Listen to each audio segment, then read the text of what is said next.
نونكوراجي ها هما جازحهمكم في الخزينه العموميه، ما قال لكم وظفوني، ما قال لكم عطوني عسه، ما قال لي باه يخدم. لي 4 سنين وانا كاري. يا ودي درك مرحبا مبروك عليك. شحال بغيت كاري حديني معليش نفول عليك انا. شحال بغيت نديك؟ هذا فيها 10 هكتارات. هذاك الشيخ الازهر المحيط هذاك فيه 52 هكتار فيها على مرة كاري واحد مطلعين البيار. حبينا هذوك نزيدوا لهم على مره كاري. كان على الجباري. يا حسره يجيب الخير. المهم مدير الفلاحه باش نهضروا على العقار الفلاحي. مدير المصالح يعني نقولها وراه شاهد عليا الملأ، حبوا يسجلوها للتاريخ. 15,000 مستثمرة غير مسود، واحد ما يخرج في فلاحتنا راهم يخدموا. هذه تعليمات السيد رئيس الجمهورية. الشاب كيمن هذا من بنقشها في عمره 19 سنة، يعني بدل الفلاحة في عمره 16 سنة. الله يبارك الله يبارك.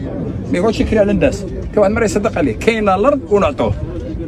إذا أنا نقولها لك قدام الناس يا رئيس دار، يكون من الأولويات نتاع الناس.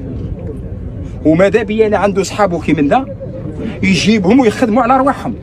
ما ندخلوش معاه مليون في الكيقوله، من بعد ندخلوا معاه في التعاونيات. 10 يتلامذوا ينجموا يديروا 400 هكتار في بعضهم. هذا 20 دا 20 دا 20 دا 20 ما يقدر، ممكن ما عندوش القوه نتاع باش يدخل في 50 ولا 40 هكتار بصح، ولكن يتطور. راني هنا ولدي نعاونكم. هنا عندك مام صحابكم من بقش. كاين خويا كاين اصحابي كيف انت هكا عاقلين يعني مرحبا وسهلا بهم. الله يبارك فيك ان شاء الله. يعني نقول لكم الفلاحه هذا وقتكم. هذه تعليمات السيد رئيس الجمهورية، نطبقوها بحذافيرها، نعاونوكم. رانا عندكم. ها شوف الزيارة جينا عندنا 10 نقاط ولا 12.